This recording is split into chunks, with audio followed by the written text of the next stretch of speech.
حروف مشبہ بالفعل کا بیان تو ہم پڑھ چکے، لیکن حروف مشبہ بالفعل انا، انا، کانا، لاکنہ، لیتا، لعل میں سے دو پہلے حروف مشبہ بالفعل انا اور انا، یہ ہمیں فرق کرنا ہے. لیکن ہمیں کیسے پتہ چلے گا کہ انا اور انا کے درمیان فرق کیسے کریں گے؟ مطلب یہ کہ عربی کے اندر جب ہم لکھا ہوا دیکھیں گے تو وہاں پہ تو الف اور نون ہی لکھا ہوا ہوگا، مطلب حمزہ اور نون لکھا ہوا ہوگا، مطلب حمزہ کے اوپر زبر زیر پیش کچھ بھی نہیں ہے. آپ انا پڑھیں گے یا انا پڑھیں گے، کیا پڑھیں گے آپ؟ ٹھیک ہے، تو آج کا سبق اسی کے متعلق ہے. آئیں جانتے ہیں کہ انا پڑھنا ہے یا انا پڑھنا ہے.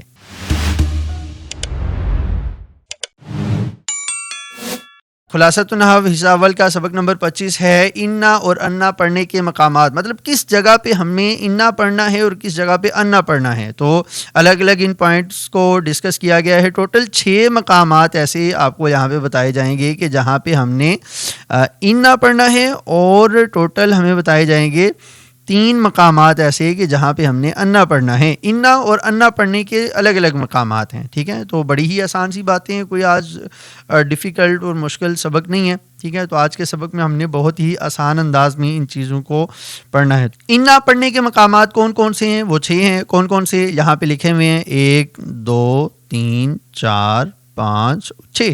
یہ 6 مقامات ہیں جہاں پہ ہم نے انا پڑھنا ہے. اور انا پڑھنے کے مقامات کون کون سے ہیں؟ 1 2 3.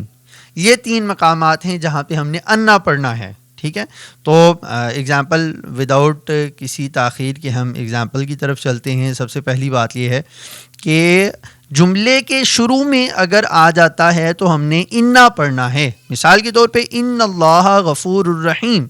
ٹھیک ہے، جملے کے شروع میں آ گیا تھا تو ہم نے پڑھا انا. ٹھیک ہے، دوسری بات قول یا اس سے مشتق لفظ کے بعد یاد رکھیے کہ یہاں پہ قول یا اس سے مشتق لفظ کہا ہے، مطلب اسم نہیں کہا، فعل نہیں کہا. لفظ کہیں گے تو اس میں اسم بھی داخل ہو جائے گا اور فعل بھی داخل ہو جائے گا. ٹھیک ہے، مطلب یہ کہ قول یا اس سے مشتق لفظ وہ فعل بھی ہو سکتا ہے، مطلب قالا بھی ہو سکتا ہے، یقولو بھی ہو سکتا ہے، قائلن بھی ہو سکتا ہے، مطلب کوئی بھی مشتق ہو سکتا ہے. قول یا اس سے مشتق لفظ کے بعد کیا کریں گے؟ انا پڑھیں گے. یقولو انہا، قرآن شریف کی آیت ہے یقولو انہا، تو یقولو کے بعد قول یا اس سے مشتق لفظ یقولو فعل مضارع ہے، تو اس کے بعد ہم نے انا پڑھا ہے. اس میں موصول کے بعد الذی، اللذانی، اللذینی، اللاتی، اللواتی وغیرہ وغیرہ آپ نے اسماء موصولہ جو ہیں تمام کے تمام پڑھ ہی لیے. اسماء موصولہ تمام کے تمام آپ نے پڑھ ہی لیے، اور اسماء موصولہ کے بعد آپ کو پتہ ہے کہ اگر ان میں سے کوئی آ جائے تو اسے انا پڑھیں گے، انا نہیں پڑھیں گے. ٹھیک ہے، تو 3 پوائنٹ ہو گئے. پوائنٹ نمبر 3 تک ہم نے پڑھ لیا. پوائنٹ نمبر 4 کیا ہے؟ علیمہ، شاہدہ یا ان سے مشتق لفظ کے بعد. اگر علیمہ شاہدہ سے مشتق لفظ کے بعد بھی انا پڑھنا ہے اور قول یا اس سے مشتق لفظ کے بعد بھی انا پڑھنا ہے تو دونوں تینوں کو اکٹھے ہی لکھ دیتے، علیمہ شاہدہ اور قول کے بعد. تو کیوں اکٹھا نہیں لکھا؟ اس لیے کہ علیمہ اور شاہدہ یا اس سے مشتق لفظ کے بعد ہم انا تو پڑھیں گے لیکن ایک شرط کے ساتھ. وہ شرط کون سی ہے؟ کہ ان کی خبر پر لام ہو.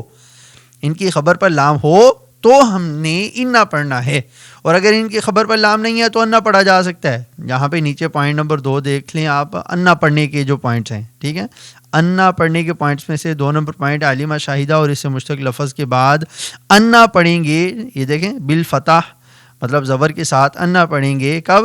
جب ان کی خبر پر لام نہ ہو. بس یہ ہو اور نہ ہو کا فرق آپ نے یاد رکھنا ہے کہ علیمہ شاہدہ کی خبر پر لام ہو تو انا پڑھنا ہے، علیمہ شاہدہ کی خبر پر لام نہ ہو تو انا پڑھنا ہے. ٹھیک ہے، یہاں پہ دیکھ لیں اشہد ان بکرن عالمن، یہاں پہ عالم پر لام نہیں ہے تو ہم نے انا پڑھا. اور اوپر والی ایگزامپل میں دیکھ لیں لا عالمن، یہاں پہ خبر پر لام ہے تو ہم نے انا پڑھا. ٹھیک ہے، تو یہ ڈیفرنس ہے، آپ نے ذہن میں رکھنا ہے. ٹھیک ہے، تو پوائنٹ نمبر 4 ہم نے پڑھ لیا. پوائنٹ نمبر 5 جواب قسم کے شروع میں. جواب قسم کیا ہوتا ہے؟ قسم، جواب قسم آگے چل کے پوری ڈیٹیل کے ساتھ اس کا چیپٹر، اس کا لیسن آنے والا، وہاں پہ جا کے انشاءاللہ آپ کو یہ ساری باتیں سمجھ میں آ جائیں گی کہ قسم، جواب قسم کیا ہوتا ہے. یہاں کے لیے ابھی کے لیے آپ اتنا یاد رکھ لیں کہ جواب قسم کے شروع میں اگر آ جائے تو انا پڑھیں گے، انا نہیں پڑھیں گے. ٹھیک ہے، اسی طرح حروف تنبیہ اور حیثو کے بعد حروف تنبیہ جیسے الا، خبردار. ٹھیک ہے، ہوتا ہے نا الا ان اولیاء اللہ، الا ان. ٹھیک ہے، وہ قرآن شریف کی آیت بھی ہے. اسی طرح یہاں پہ بھی ایک ایگزامپل لکھی ہوا الا ان زیدن عالمن. ٹھیک ہے، تو حرف تنبیہ کے بعد بھی اور حیثو کے بعد بھی. جلستُ حیث ان العالم جالس، میں وہیں بیٹھوں گا جہاں پہ عالم دین بیٹھیں گے. ٹھیک ہے. تو آگے انا پڑھنے کے مقامات کون کون سے ہیں؟ جب یہ اپنے اسم و خبر سے مل کر فاعل، نائب الفاعل، مفعول، مبتدا، مضاف الیہ وغیرہ وغیرہ وغیرہ وغیرہ بنیں گے. تو یہاں پہ نیچے سب کی اگزامپل دی ہوئی ہیں، میں ایک دو کو ایکسپلین کر دیتا ہوں، ساری باتیں نہیں کیونکہ کافی ٹائم لگ جائے گا. جب یہ اپنے اسم و خبر سے مل کر، آپ کو پتہ ہے کہ حرف مشبہ بالفعل اپنے اسم اور خبر سے مل کر، اسم اور خبر سے مل کر بنتا ہے جملہ اسمیہ. ٹھیک ہے. لیکن جملہ اسمیہ ہو کر یہ مزید آگے کسی کا پارٹ بن جائے، مزید آگے کسی کا جز بن جائے. تو یہ بات تو آپ کو پتہ ہی ہے کہ میں نے جیسے آپ کو بتایا تھا کہ ترکیب جو ہوتی ہے وہ ایک لفظ کا دوسرے لفظ کے ساتھ، ایک سینٹینس کا ایک جملے کا دوسرے جملے کے ساتھ ریلیشن بنا کے ہم پوری کتاب کو بھی ایک ساتھ ملا سکتے ہیں. ٹھیک ہے. تو صرف اتنا ہی نہیں ہے کہ حرف مشبہ بالفعل اس کے اسم اور خبر سے ملا کر جملہ اسمیہ بن گیا تو اب ترکیب مزید آگے نہیں ہو سکتی، ایسا نہیں ہے، بلکہ اس کی آگے مزید بھی ترکیب کر سکتے ہیں. جملہ اسمیہ ہو کر اس کو مزید بھی آگے کچھ بنا سکتے ہیں، جس طرح کہ انہوں نے کہا کہ جملہ اسمیہ اپنے اسم و خبر سے مل کر، حرف مشبہ بالفعل اپنے اسم و خبر سے مل کر کبھی فاعل بنے، کبھی نائب الفاعل بنے، کبھی مفعول بنے، کبھی مبتدا بنے، کبھی مضاف الیہ بنے. تو ایسی صورت میں انا پڑھیں گے. ٹھیک ہے. ایک ایگزامپل لے لیتے ہیں، یہاں پہ لکھ لیتے ہیں بلغنی ان زیدن عالم. ٹھیک ہے. بلغنی ان زیدن عالم. ٹھیک ہے. بلغنی، یہ ایگزامپل لکھی ہوئی ہے بلغنی ان زیدن عالم. یہاں پہ ترکیب کریں گے تو ساری کی ساری گتھیاں خود بخود سلجھنا شروع ہو جائیں گی. ٹھیک ہے. یہ بالغا فعل، میں زیادہ ڈیٹیل کے ساتھ نہیں کر رہا، اس کی مزید ڈیٹیل کے ساتھ بھی ترکیب کی جا سکتی ہے. نون وکایا یا ضمیر متکلم ہے، لیکن اس کو صرف میں ڈائریکٹ مفعول لکھ دیتا ہوں. ٹھیک ہے. نی مفعول ہے یہ فعل، اور انا یہ حرف مشبہ بالفعل ہے، یہ حرف مشبہ بالفعل، زید اس کا اسم. ٹھیک ہے. عالم اس کی خبر.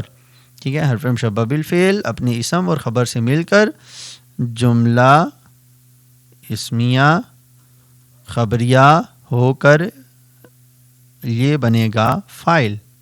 ٹھیک ہے. فعل اپنے فاعل اور مفعول سے مل کر جملہ فعلیہ خبریہ. اچھا، اب یہاں پہ آپ نے ایک چیز نوٹس کرنی ہے کہ یہاں پہ حرف مشبہ بالفعل اپنے اسم اور خبر سے مل کر جملہ اسمیہ خبریہ ہو کر یہ بنا فاعل. جملہ اسمیہ خبریہ ہو کر فاعل بن گیا. یہاں پہ انہوں نے یہ بات کہی تھی، جو قاعدہ بھی ہم نے پڑھا ہے درج ذیل مقامات پر، انا بالفتح پڑھا جائے گا. ٹھیک ہے. کب پڑھا جائے گا؟ جب حرف مشبہ بالفعل اپنے اسم اور خبر سے مل کر کیا بنے گا؟ فاعل.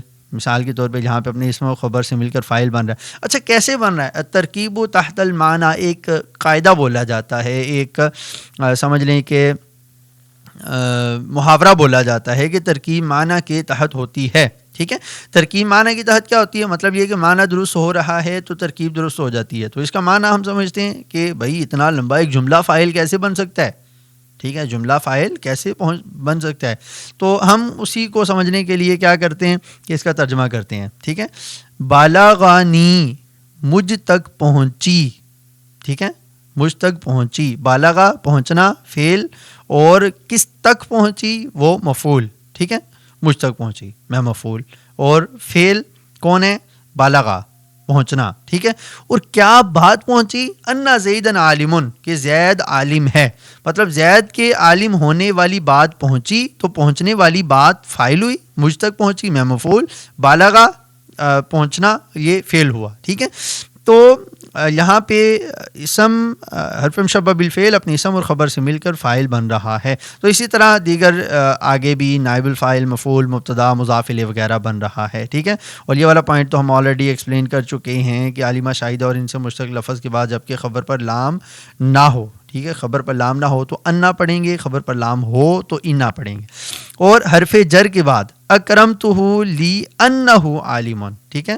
اب یہ دیکھیں نا، لی انہ، لام حرف جار ہے، آپ کو پتہ ہے یہ باؤ تاؤ کاف و لام، ٹھیک ہے، ویسے لامو پڑھتے ہیں وہاں پہ لیکن وہ لامو نہیں ہوتا، اصل میں لام وا، وا درمیان میں آ رہا ہے نا تو عطف کے لیے، اور اس وا کا مطلب ہے اور، لام اور، با اور، تا اور، کاف اور، اس طرح کر کے باؤ تاؤ کاف لام و واو، تو وہاں پہ لام موجود ہے، تو لام حرف جار ہے، اور لام حرف جار ہے، اس کے بعد یہاں پہ یہ اصل میں 3 حروف ہیں، ایک نہیں ہے، لام ہے، انا ہے اور ہو ہے، ٹھیک ہے، یہ 3 الگ الگ ہیں، یہ حرف جار ہے، یہ حرف مشبہ بالفعل ہے، یہ اس کا اسم ہے، ٹھیک ہے. تو یہاں پہ دیکھ لیں کہ حرف جار کے بعد آ گیا ہے تو ہم نے اس کو انا پڑھنا ہے، ٹھیک ہے، لی انا ہو، کیونکہ ہم نے پڑھا کہ حرف جار کے بعد جب یہ والا سائن آ جائے تو ہم اسے انا پڑھتے ہیں، انا نہیں پڑھتے. تو میرے خیال سے آپ کو تمام باتوں کی سمجھ آ چکی ہوگی. کوئی ایسی پرٹیکولر بات ایسی ہے جو آپ کو سمجھ میں نہیں ہے؟ ہاں میں نے ایک چیز جو ہے اسکپ کی ہے کہ میں نے ان پوائنٹس میں سے انا پڑھنے کے مقامات میں سے یہ جو پہلی بات ہے کہ حرف مشبہ بالفعل اپنے اسم اور خبر سے مل کر فاعل بنے، صرف میں نے اسی کی اگزامپل بلغنی ان زیدن عالمن میں نے وہ کوٹ کیا، باقی والی اگزامپل نہیں بتائیں. تو یہ اٹس اپان یو کہ آپ دیکھتے ہیں کہ کتنی ساری اگزامپل کو اس قاعدے پر منطبق کرنے کی کوشش کرتے ہیں، اور کیا یہ آپ کامیاب ہوتے ہیں نہیں ہوتے ہیں. تو آپ نے مجھے کمنٹ میں بتانا ہے کہ دیگر جو اگزامپلز ہیں کون سی اگزامپل کس چیز کی ہے. جیسا کہ میں نے بتایا نا، پہلی اگزامپل فاعل کی ہے، مطلب یہ کہ حرف مشبہ بالفعل اپنے اسم اور خبر سے مل کر فاعل بن رہا ہے. اب آپ نے آگے ڈھونڈنا ہے کہ حرف مشبہ بالفعل کہاں پہ اپنے اسم اور خبر سے مل کر نائب الفاعل بن رہا ہے، حرف مشبہ بالفعل کہاں پہ اپنے اسم اور خبر سے مل کر مفعول بن رہا ہے، مبتدا بن رہا ہے یا مضاف الیہ بن رہا ہے. تو انشاءاللہ آپ سے لا نفی جنس کے سبق میں ملاقات ہوگی. تقریباً حرف مشبہ بالفعل سے تھوڑا سا سملر ہی کچھ اس کی عادتیں بھی ہیں، لا نفی جنس کی بھی. انشاءاللہ اگلے سبق میں آپ سے ملاقات ہوگی. تب تک کے لیے دعا میں یاد رکھیے گا. السلام علیکم ورحمۃ اللہ وبرکاتہ.